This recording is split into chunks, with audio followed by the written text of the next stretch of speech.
Halo, selamat datang kembali di channel ini bersama saya Eko Widianto. Di video kali ini saya akan membahas terkait berlakunya Permen PAN nomor 35 tahun 2019. Jangan kemana-mana, tetap di channel ini.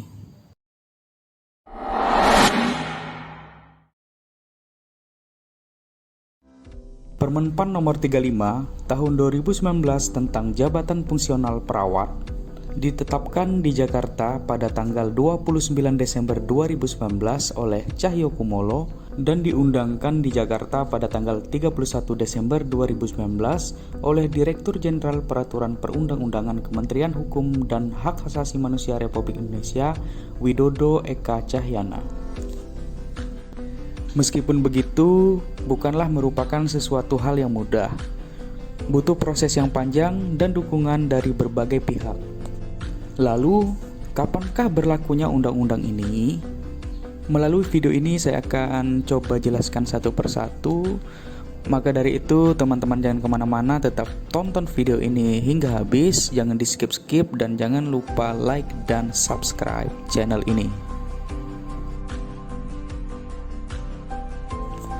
Permen PAN RB nomor 35 tahun 2019 tentang jabatan fungsional perawat sudah berlaku sejak tanggal penetapan undang-undang tersebut, yaitu tanggal 29 Desember tahun 2019. Namun, untuk pelaksanaannya tentu saja belum bisa dilakukan sejak tanggal itu, karena memerlukan sebuah judlak atau juknis untuk melakukan perubahan ataupun penyetaraan pada undang-undang yang berlaku saat ini.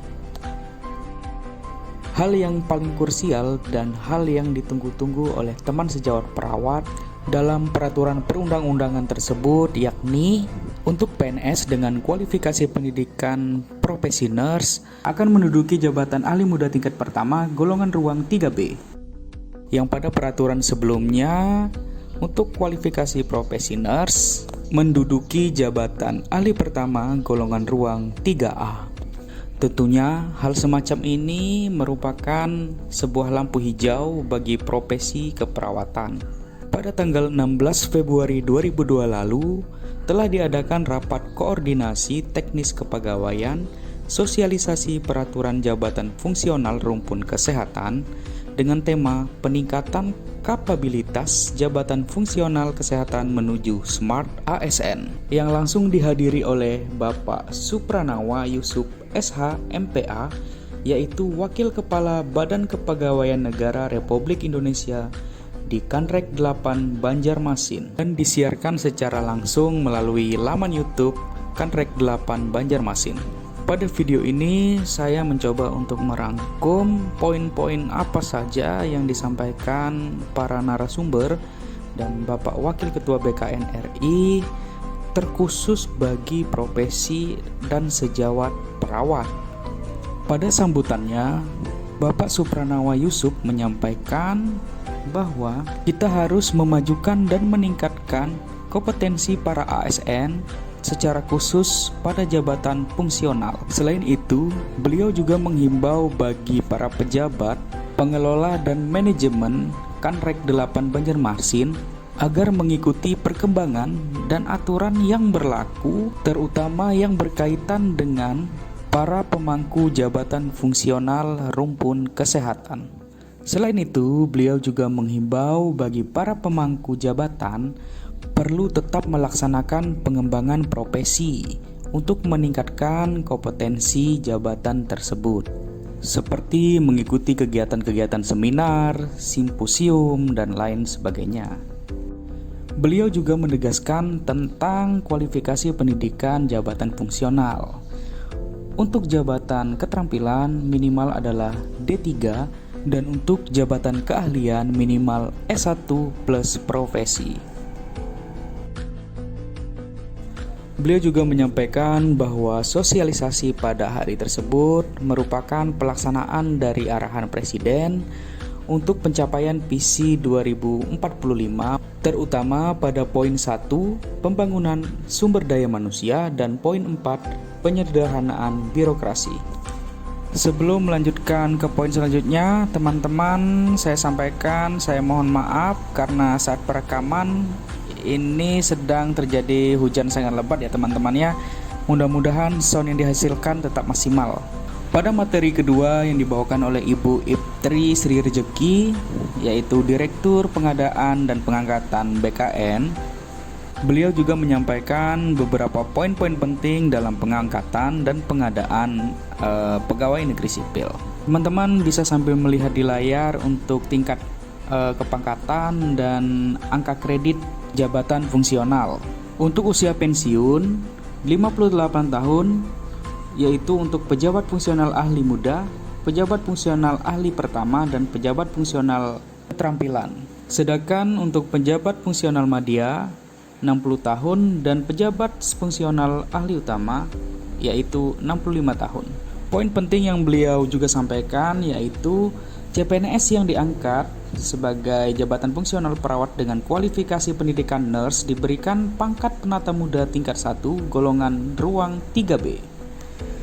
Bagi pejabat fungsional perawat dengan pendidikan nurse yang sudah menduduki pangkat 3A akan dilakukan penyesuaian ke dalam pangkat penata muda tingkat 1 golongan ruang 3B yang akan dibantu oleh instansi pembina yaitu Kemenkes. Selain CPNS, ini juga berlaku bagi formasi P3K dengan kualifikasi nurse akan diangkat ke dalam golongan 10 yang sebelumnya adalah golongan 9. Untuk P3K dengan kualifikasi nurse yang diangkat dalam golongan 9 maka akan disesuaikan ke golongan 10. Pada materi ketiga yang disampaikan oleh Bapak Dr. Jeffrey Thomas Alva Edison tentang kebijakan jabatan fungsional kesehatan, menjelaskan kembali poin perubahan Permenpan pada formasi perawat. Beliau menjelaskan bahwa pendidikan di bawah D3 akan diberhentikan sesuai dengan undang-undang. Adanya uji kompetensi untuk pindahan jabatan, alih kategori, dan promosi. Dilakukan pelatihan jabatan fungsional wajib pasca pengangkatan pertama, yaitu keterampilan dari terampil ke mahir untuk keahlian dari pertama ke muda. Poin selanjutnya yaitu ahli pertama akan masuk langsung ke golongan 3B. Pada jabatan fungsional perawat, keahlian dengan pendidikan D4 atau S1 keperawatan yang belum profesi atau nurse dapat diberikan kenaikan pangkat dalam jenis jenjang yang sama sampai tanggal 31 Desember 2023. Setelah itu tidak diberikan kenaikan pangkat maupun jenjang. Yang terakhir adalah penyesuaian nilai angka kredit. Sebagai kesimpulan dari hasil sosialisasi tersebut, untuk pengangkatan pada CPNS tahun 2021 akan langsung diangkat pada golongan 3B untuk kualifikasi pendidikan nurse dan golongan 10 untuk formasi P3K. Untuk formasi CPNS dan P3K dengan kualifikasi pendidikan nurse yang sudah diangkat ke golongan 3A ataupun ke golongan 9 sejak ditetapkan undang-undang tersebut yaitu Permenpan nomor 35 tahun 2019, maka pangkat dan jabatan golongan akan disesuaikan dengan bantuan instansi pembina.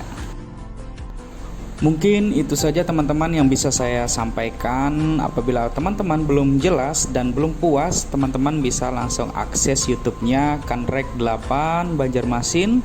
Nanti untuk link videonya akan saya lampirkan di deskripsi. Dan saya akan melampirkan juga materi-materi atau PowerPoint yang para materi sampaikan di kolom deskripsi. Oke teman-teman, tetap semangat. Apabila video ini bermanfaat dan informatif, saya cuma minta tombol like dan tombol subscribe agar channel ini selalu berkembang. Terima kasih banyak, sampai jumpa di video selanjutnya.